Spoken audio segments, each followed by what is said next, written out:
আজকে আমাদের বিক্ষোভ সমাবেশ ছিল। আমরা শুধুমাত্র আমাদের ক্যাম্পাসে জমায়েত করছিলাম একটা স্টুডেন্টদের, সেখানে আমাদের উপরে ছাত্রলীগের কর্মীরা এসে হামলা করে। লিটারালি তারা আমাদেরকে মাটিতে ফেলে দিয়ে তারপরে আমাদের উপরে হামলা চালায় এবং আমাদের শিক্ষকরা সেখানে নিষ্ক্রিয় ভূমিকা পালন করে। এরপরে আমরা কিছু মেয়ে বের হয়ে আসলেও আমাদের অনেক মেয়েরা যারা আমাদের কোটা আন্দোলনের পক্ষে তাদেরকে তারা বের হতে দেয় না এবং আমাদের গেট বন্ধ করে রাখে। আমরা আমাদের গেট ভেঙে আমাদের মেয়েদেরকে এখন বের করছি।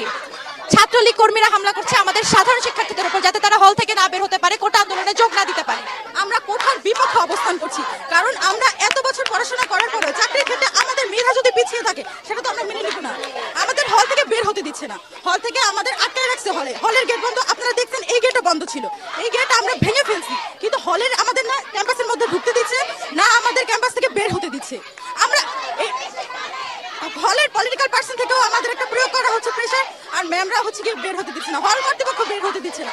এটা আমাদের একটা ছাত্রদের সংগ্রাম, এই ক্ষেত্রে কেন বাধা দিবে? এটা তো কোনো লিগ্যাল কথা না।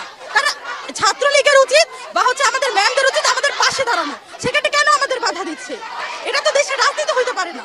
আর আমরা রাজনীতির কোনো বিষয় থাকছিও না, এটা আমাদের লিগ্যাল অধিকার, এটা আমাদের একজন শিক্ষার্থী হিসাবে অধিকার, এটা তো আমাদের দিতে হবে। আর না দেওয়া পর্যন্ত আমরা তো পথ ছাড়বো না। আমাদের এখন কোটা বিরোধী আন্দোলন চলছে আমাদের পূর্ব নির্ধারিত সময় অনুযায়ী, সূচি অনুযায়ী, যে আমরা আজকে 11টায় জমায়েত হয়ে আমরা একসাথে বের হয়ে রাজু ভাস্কর্যে যাব। কিন্তু এর মধ্যেই কি করছে ছাত্রলীগ, তারা আমাদের হলের মেয়েদেরকে বাইরে আসতে দিচ্ছে না, ওইখানে ওরা ভয়ভীতি তৈরি করছে, মেয়েরা বাইরে আসতে পারতেছে না। তারপর আমাদের উপর শুধুর মধ্যে হামলা করলো। আমরা শান্তিপূর্ণভাবে মিছিলটা পালন করতেছিলাম, আমাদের মতো আন্দোলনটা পালন করতেছিলাম, এর মধ্যে ওরা হঠাৎ করে অ্যাটাক করছে। আমরা সংখ্যায় কম ছিলাম, ওরা সংখ্যায় বেশি ছিল।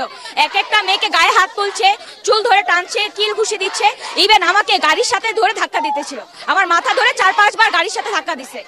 মানে এই ধরনের আমরা একটা আন্দোলন করতেছি, এটা সবার অধিকার, এটা সবার জন্য আমরা আন্দোলনটা করতেছি। এই জায়গার মধ্যে ছাত্রলীগ, ওরাও তো ছাত্র, ওদের কি চাকরি করা লাগবে না? ওদের হয়তো বা কোটা আছে বা ওদের পলিটিক্যাল পাওয়ার আছে, ওই পাওয়ারের কারণে তারা আজকে এমন করতেছে।